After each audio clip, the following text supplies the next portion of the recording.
Hello future doctors. Discuss कर रहे हैं डिकम्पोजिशन। क्लास 12 का बोर्ड के लिए बहुत इंपॉर्टेंट है। जो डिकम्पोजिशन इवन नीट के लिए भी इंपॉर्टेंट है। तो कॉम्प्लेक्स ऑर्गेनिक मैटर को इनऑर्गेनिक सब्सटेंस में डिकम्पोज करना या ब्रेक डाउन करना ही कहलाता है डिकम्पोजिशन। अब डिकम्पोजिशन जो होता है उसको कौन करेगा? डिकम्पोजर्स करेंगे। डिकम्पोजिशन कहाँ होता है? डेड एंड डिकेइंग मैटर में होता है। डेट्राइटस बनता है, लिटर बनता है। अगर डेड पार्ट जो है remains of part plant parts only, यानी डेड जो है जो भी चीज़ है वो अगर प्लांट है तो लिटर बोलेंगे।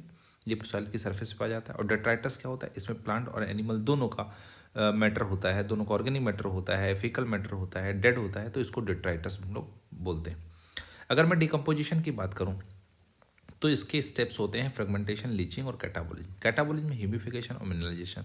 तो एक एक करके फ्रेगमेंटेशन देखते हैं। फ्रेगमेंटेशन फिजिकल प्रोसेस होता है। इसमें जो ब्रेकडाउन ऑफ डेट्राइटस होता है, छोटे छोटे फ्रेगमेंट्स में कौन करेगा? डेट्राइटिवोर्स, जैसे कि जो डेट्राइटस फीडर होते हैं, अर्थवर्म, टर्माइट्स, ये इनवर्टिब्रेट एनिमल्स होते हैं। ये इसको तोड़ते हैं, तोड़ के बारीक चूर्ण बनाते हैं, इसको पल्वराइजेस बोलते हैं। इसका सरफेस एरिया क्या बढ़ा देते हैं? इसका सरफेस एरिया बढ़ा देते हैं, इंक्रीज कर देते हैं। फिर आता है लीचिंग। लीचिंग क्या होता है? इस लीचिंग में सिंपल जो water solver inorganic solvents compounds होते हैं परकुलेट कर जाते हैं deep down into the soil, यानी सॉइल के नीचे अंदर चले जाते हैं, जो कि अनअवेलेबल सॉल्ट्स के फॉर्म में वहाँ डिपोजिट रहते हैं। कैटाबोलिज्म क्या होती है? कैटाबोलिज्म एक कॉम्प्लेक्स प्रोसेस है, ये एंजाइमेटिक प्रोसेस है।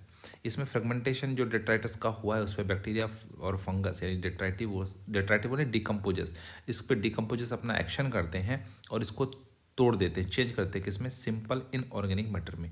तो यहाँ पे फ्रेगमेंटेड डेट्राइटस है, इसको कॉम्प्लेक्स ऑर्गेनिक मैटर बोलते हैं। इससे सिंपल इनऑर्गेनिक मैटर बन गया, CO2, वाटर और न्यूट्रिएंट्स बन गए। अब सिंपल इनऑर्गेनिक जो मैटर्स होते हैं, some of them absorb by decomposers, rest added to the soil. Bacteria और फंगस डिकम्पोजर्स होते हैं, न्यूट्रिएंट रिसाइकलिंग या मिनरल रिसाइकलिंग में हेल्प करते हैं। उसके बाद जो कैटाबोलिज्म है, यहाँ पे आप देख दो, जो डेट्राइटस होता है, डेट्राइटस से दो चीज़ें, एक ह्यूमिफिकेशन से ह्यूमस बनता है, मिनरलाइजेशन से मिनरल्स बनते हैं। तो ह्यूमस क्या? पार्सली डिकम्पोज ऑर्गेनिक मैटर को ह्यूमस बोलते हैं। ह्यूमिफिकेशन और मिनरलाइजेशन। तो यहाँ पे ह्यूमिफिकेशन में क्या होता है? Formation of humus. मिनरलाइजेशन में क्या होता है? रेट ऑफ डिकम्पोजिशन फास्ट होता है। Simple inorganic material that is minerals are added to the soil called mineralization. अब जो ह्यूमस होती है वो dark colour, amorphous, colloidal, slightly acidic, rich in organic matter, reservoir of nutrient, resistant to microbial activity. Rate of decomposition यहाँ पे slow होता है। अगर फैक्टर्स अफेक्टिंग की बात करूँ तो कौन कौन से फैक्टर्स होते हैं जो अफेक्ट करते हैं डिकम्पोजिशन को? तो केमिकल कंपोजिशन ऑफ डेट्राइटस की बात कर रहा हूँ। ये फास्ट हो सकता है, ये स्लो हो सकता है, डिपेंड करता है उसके अंदर केमिकल कंपोजिशन क्या है। Chitin, lignin, tannin, resin, cellulose, phenolic compounds होंगे तो स्लो होगा। और नाइट्रोजनस कंपाउंड होंगे, DNA, RNA, प्रोटीन होगा, या वाटर सॉल्युबल शुगर्स होंगी, कार्बोहाइड्रेट होंगे, तो ये फास्ट हो जाएगा। Please subscribe this channel. Thank you.